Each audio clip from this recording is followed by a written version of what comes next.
Hello everyone, Star Baby Homestead here. I decided to go ahead and do my July tour. And it's not really to show you just how fabulous my garden is. One thing they don't tell you about gardening is what hard work it is. You see on social media all of these perfect gardens. You've got stones laid down and all these wonderful rock paths and all these beautiful handmade chicken coops. And what they don't show you is what those people had to do to have all that beauty in their garden enough to be able to show it on social media. A lot of times it just starts off as one small mound of dirt and they turn it into their fantasy garden. That's what we're kind of doing here on Star Baby Homestead. So I actually want to do this video as not only a tour, but a way for you to see what happens when you are gardening or homesteading and life gets in the way. So what's life? It's Mother Nature. We have droughts, we have monsoons, we have storms, we have cold snaps that can ruin your garden. A lot of us work full time, and when you work full time, you have to come home and you have family to deal with on top of taking care of your land and your garden.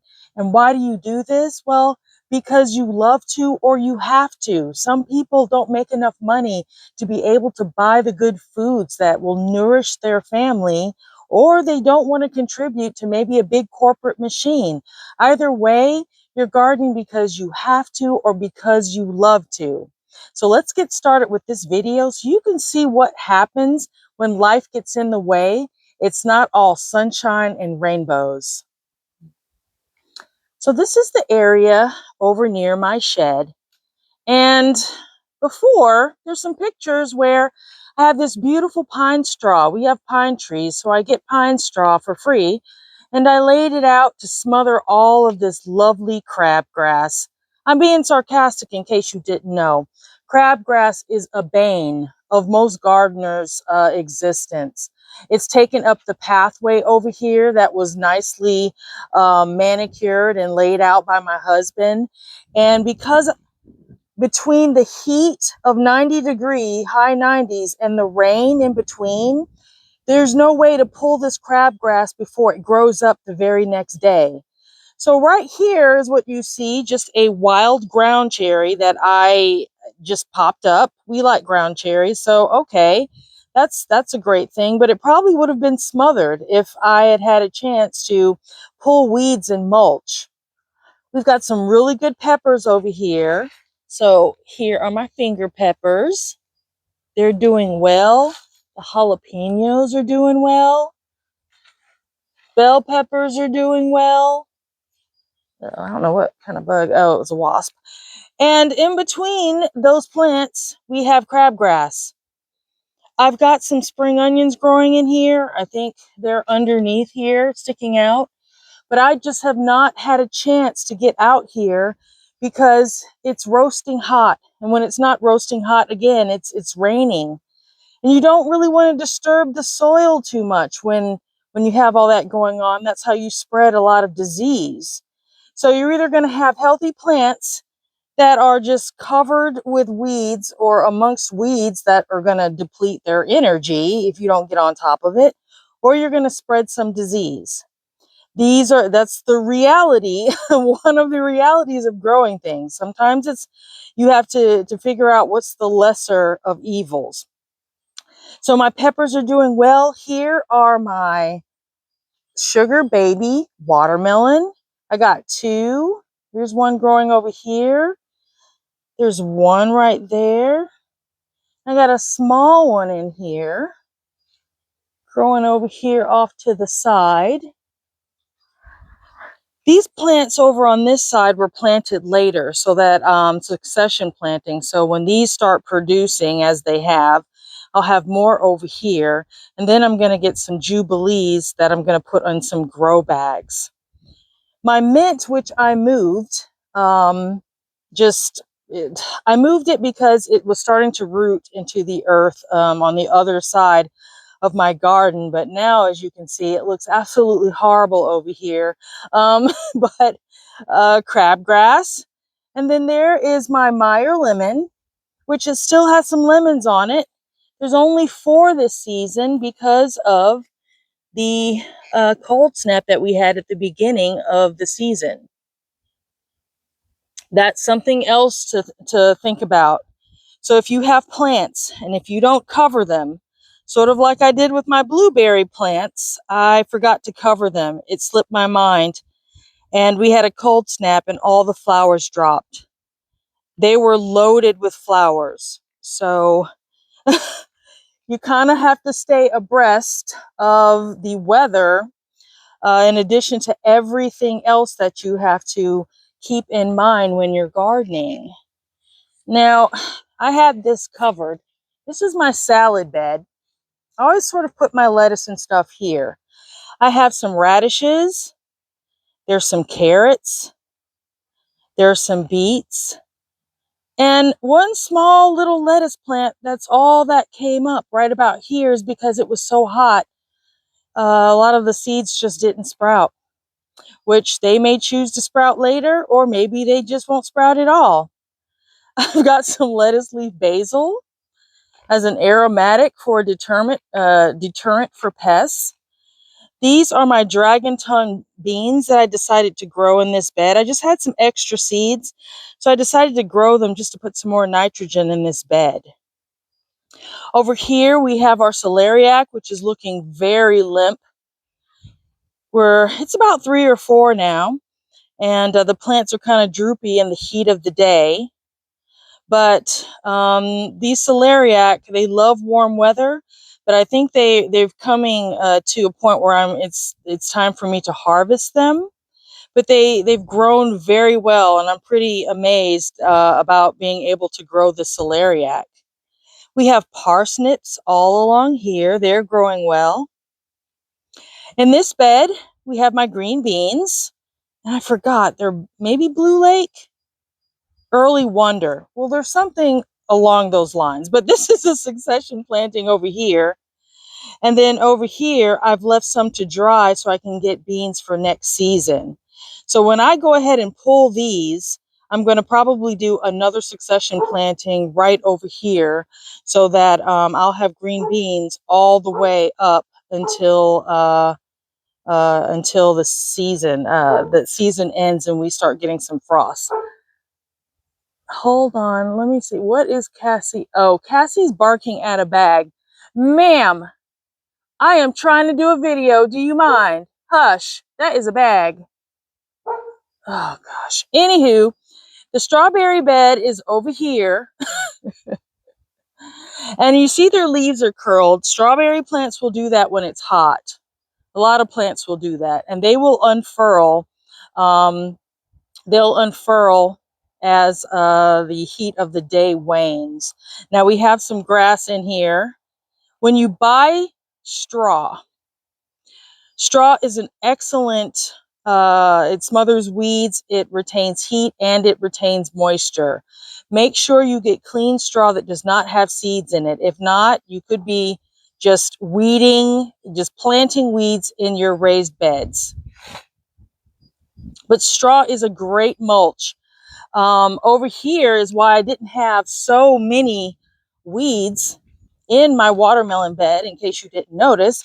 And it's because I put straw down there. And I think straw is much better at suppressing weeds than pine straw. So I think I'm a believer that I'm going to be using straw from now on. We have our sweet potatoes growing in grow bags. They love this roasting heat. They're going to take all of this heat. They're not wilted a bit. They'll probably have to be watered if we don't get any rain. And then over here in this bed, we have rutabaga. I've already lost some to moisture. We had like a week of rain and it just caused them to rot. And then under here we have, oh, there we go. We got some turnips getting ready to be pulled soon. So here's something I want to point out to you guys. Do you see how this is just eaten? It's shredded. It's got holes in it. This is from cabbage moth. And it is all across the globe. It shows up in the form of these beautiful little white butterflies. They lay their eggs, and the next you know, their larvae can decimate your garden in a matter of hours. In a matter of days, your plants will be gone. So because mine look like this, I neglected to spray. I have a wonderful spray that you can either spray weekly, BT, which is a natural occurring spray. But when you have a really bad problem with pests or disease, you want to use something a little bit stronger. And that's what I did. And because I forgot to spray, it rained. And within a matter of days, this is what I have. So that's something you have to be aware of, that when you forget to spray, if you want that perfect, beautiful cabbage you go out to pick, only to find it's full of holes or it's gone, it's because you've got pests that got to it. And I love seeing these bees. Look at these guys. They're so happy on this basil. That's one of the reasons why I don't automatically, I should probably pick the flowers off of them. But basil is self-seeding and the pollinators love it. And we love pollinators. So these Brussels sprouts, I have not had any success growing any, and these are ones that are F1s even and built for warm weather, but I don't know if they're built for Georgia weather. So I may leave them here because I don't have anything else to go in this bed, just to see what may happen. Sometimes when the cold weather rolls in, brassicas are biannuals. They can go over 2 years or more before either dying or flowering off. So I could just keep these to see if they'll snap back. But for now, they just look really bad.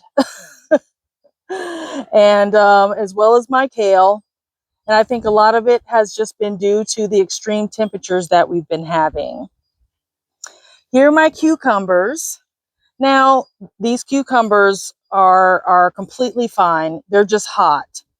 So most likely, of course, if it doesn't rain, rain was in the forecast, but you know what? Who knows? But we've got some cucumbers in here. You can see growing right over here. And these on this side, the right side of the bed, are succession planting from these that I planted in the spring. These are the summer planting. So as these are starting to die and be depleted, I'm going to pull these. These will be producing, and then I'm going to start more cucumbers to go in this bed here. Now, I discovered a giant cucumber in here, one that I had missed. And guys, if you forget a cucumber, your vines are going to die. It's just signaling to them that it's time to wrap it up. You still could keep it producing, get that big cucumber off the vine and it may still give you something, but it's not going to be as productive and it's going to start looking bad. So we're in the middle of summer right now, and this is usually when the pests roll in and when the heat starts to take its toll on a lot of your spring plants. Over here are the remnants of my cauliflower. I've got one that's just, I thought I was going to pick it, but no, it just succumbed to heat and rot. So I'm going to be pulling these.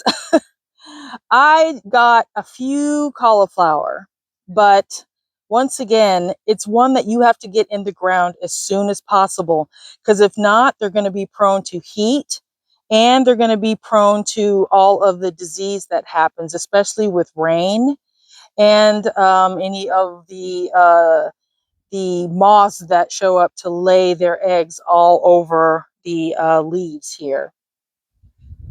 Now, all my warm loving stuff, I just finished picking a bunch of grapes. This is probably why this grapevine is not looking at its best.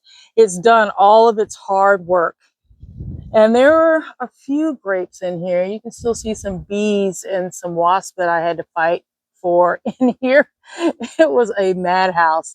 I finally got tons of grapes. I think there's some still up there. I got tons of grapes. And now this plant can rest and it's going to start dropping its leaves for fall. Ichiban eggplant are over here. Once again, I've got some weeds. But these eggplant are growing so well. So something else you want to think about. How much food do you need? Now, this is one eggplant, okay? And it is more than what we can keep up with. Eggplant are big producers. At one point, I used to plant about 6 plants, and I'd end up giving some away, but people are like, no, eggplant is not so popular with people, I think, in the States. Maybe if I was in Europe, but a lot of people don't know what to do with eggplant. So we happen to love it, but it doesn't have a great shelf life. You maybe from the time you pick it, you maybe have a week of it being in the refrigerator. After that, it's all downhill. So there's just two of us, and then our daughter, which we give food to her and her roommates while she's in college, and but the neighbors, they don't really care too much for the eggplant. So something to think about. Your garden may not need to be this big if it's for 2 people. And I'm not ashamed to say that I have a problem and I love it. I love gardening and I love having this gardening problem. We have way more food than we can use. I can a lot, I preserve a lot, I freeze a lot, I give away a lot. But that's what makes me feel good, so I do it. And it is a lot of hard work. So think about the size of garden that you need and what you're willing to take on and what you can take on. Don't take on too much. Right now, just really due to the weather, it's kind of overwhelming. But a lot of this weeds and grass, we have time to come in here and weed eat. But a lot of this is going to be taken care of when I lay down stones and rocks. So I'm going to be doing stones and a whole plan to lay down some wood and stones with planks and to help control this issue with the weeds, because I'd rather be gardening, enjoying my garden, than pulling weeds constantly. So here's my tomatoes on this beautiful trellis. Because it's so hot, that is why I have these covers here that I use as a shade cloth. And it's to keep your tomatoes from being stressed out. And you can just pull them over like this and to shade your tomatoes. As you can see, I have a whole lot of tomatoes. If you guys could see what my counter looked like inside, it is completely covered with tomatoes. So the tomatoes are looking good. I've got straw down in the bed, so I have to do minimal pulling of grass in here. Straw is amazing. So we've got our rosemary, which absolutely, no, I'm sorry, that's lavender. Rosemary's on the other side of the garden. We've got lavender, which absolutely loves the heat, but you still have to keep it watered. My feverfew finally bloomed. I started these in spring, and they're self-seeding. So hopefully they'll come up again in this exact same spot. I've got more tomatoes here along the line here. Last year we had a drought and I had almost no tomatoes. So this year I wanted to make sure that we had enough tomatoes. So there's plenty. We have more tomatoes than what we can possibly use. I'm making plenty of sauce. And I just hit up my neighbors to ask them if they wanted some tomatoes. I see some are ripening in there, some green giants. So on this side, I had some chard, but once again, these are the pests that I'm talking about. Look at this. So some caterpillars got to the chard, and besides onions, I also have parsnips in here. And these parsnips are being protected by these onions, not only with shade, but to deter pests. All of the cabbage that I have previously harvested, I left them here so that I could get smaller heads that would come up when you lop the heads off of cabbage. If you leave a few leaves, you'll get additional heads. Well, these were hit by cabbage moth. That's why they look like lace. And it's because I didn't spray. I didn't have a chance to come out here and spray. So in the heat of the summer, there's not a whole lot of vegetables that can take 90 something degree weather. Luckily, these collards can, and these collards have been producing really well. But something that you don't want to do is what you see I have here. Do you see these yellow leaves? And some of these leaves are laying down in the bed. That's what causes disease and pests. So you want to try to keep your beds clean. You can just take a day and get out, or right before sunset, and just tackle a bed at a time and just pull off all of your yellow leaves and chuck them into the compost. What's growing also in this bed, luckily not too many weeds, is sweet potato vines. And these are volunteers that I had from the previous year, and one from a potato that I grew slips from, that the roots were still in there, and these came up. These are my blueberry bushes that I was telling you about, the ones where I could not get any blueberries from.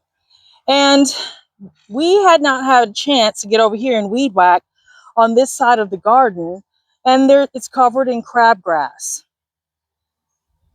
So guys, with life, sometimes your garden will just get ahead of you.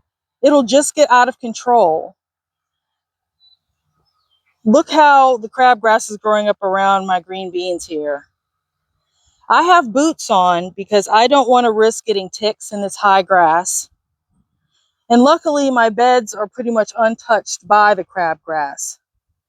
But in the meantime, it's just something that I'm just going to have to get out here and do it, but we're trying to work smart, and we work closer to sunset. Now, over here in my central or side bed, I've got white squash growing. As you can see, there's a lot. We got more than what we can use. Also, what's also made an appearance, it doesn't seem that we're having any problems with squash bugs or vine borers. It's the powdery mildew. Now, powdery mildew doesn't really hurt your plant. It's just ugly. You can use sprays for that sort of thing, but there's just so much of this plant. So there's only 3 squash in here, 3 small plants, but it's a bush variety. It's a white scalloped bush variety. Look how big it has gotten. It has taken over what was a flower bed. And it's just because of, when you're reading about the type of plant that you want to plant, when it says it gets, maybe 48 inches or, 2 or 3 feet wide, you have to think about that if you multi-sow, because that's going to double the amount of size that plant is going to grow to. And you also want to think about the space that you have for these big plants. And if you have big plants like this, then either don't grow them or grow varieties that will trellis or go over a fence, so you can make use of vertical growing. Now, we happen to have a lot of space. There's a lot of space, and there's some that we obviously haven't even touched. But this is beyond my control. And we have more white squash than we want to deal with anymore. So we're going to be pulling this pretty soon, or either pruning it down to the bits that are healthy still. So just something to think about when you're gardening, the type of diseases that show up. Now, squash was not meant, they're kind of like cucumbers. They're not meant to last all season. Really, the perfect time to start planting them is probably July. Start sowing them is because this is the time when the bugs actually have laid all their eggs, and they're going off to go do whatever bugs do. Now, we've got some heat-loving okra over here. So there's no issue with that. Look at all these okra. Now, I haven't been out here to harvest them. Again, it's been so hot, 90 something degrees, and they're going to keep producing. None of these big okra here are going to be useful for anything but seeds. You want them anywhere from 3 inches to 5 inches. Probably 4 is the limit before they start getting tough. So all of these are going to go into the compost because I don't need that many okra. Here's hubby eating peaches because we've got a gajillion of them. Along this side of the fence, we have a little chard you see holding on, but a lot of it is just weeds.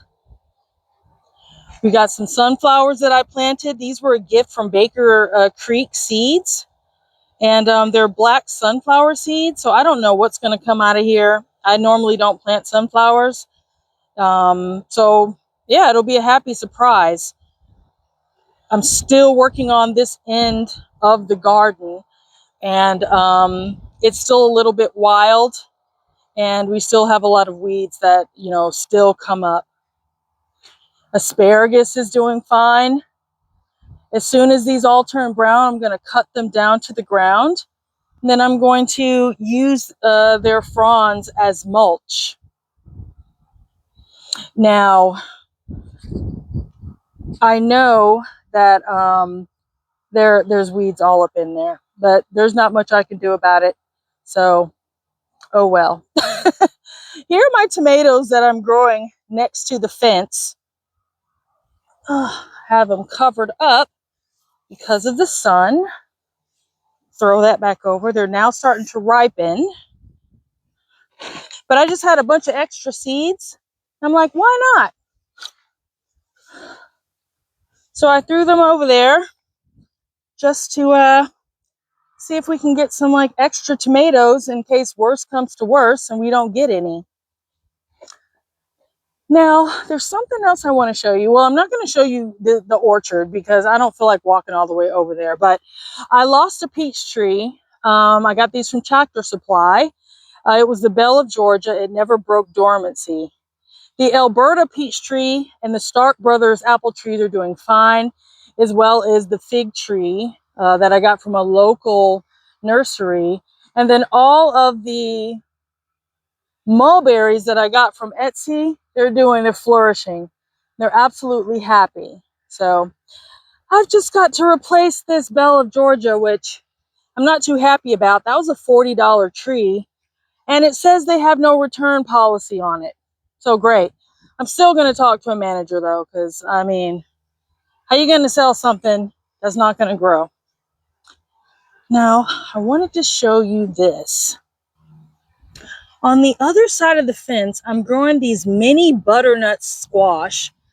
And these are like, look how small they are. You can fit in your hand. These are like personal size butternut squash. There's one back behind the fence. I planted them underneath the okra so that they would have an opportunity to climb on this fence and that they would be protected.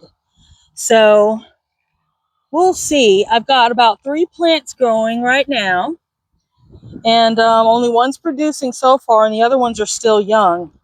But I also may grow a larger size just because, I mean, it seems like we would need like a ton of those.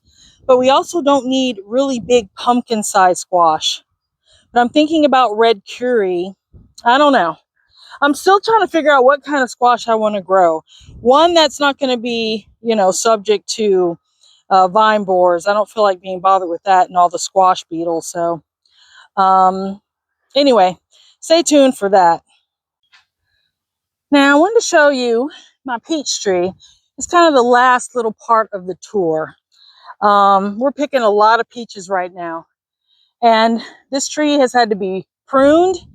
It's had to be covered. It's had to be sprayed.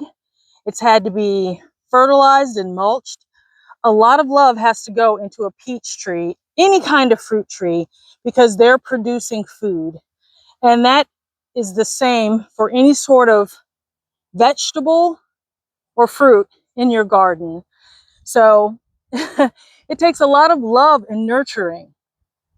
So you have to kind of give a lot of yourself. So that's something to keep in mind if you're going to start an orchard or start dealing with fruit trees. So this video wasn't to put you off gardening. It's the reality of what happens when you are gardening. There's pests, there's weather, there's hard work, there's harvest time when it's nonstop. Spring and summer and fall is go time if you're in a long growing season.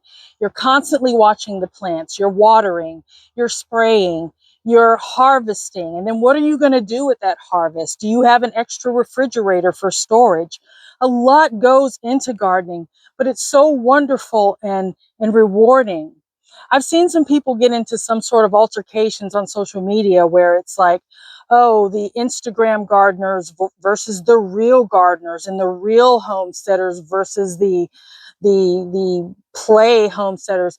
If you're doing this, okay, and you know what hard work it is, this is a wonderful and beautiful journey. You're nurturing and growing things, and you're being closer to the earth.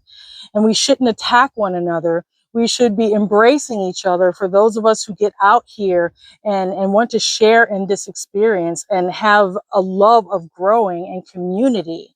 So I hope you've enjoyed this video. Please hit the like and subscribe for more videos on this, and get out there and grow. Even if it's out of a little pot, start small, and then soon you'll have an overgrown garden just like mine. It's an overgrown garden that I love, but it's mine nonetheless. Be well, be blessed, and we'll see you next time. Bye-bye.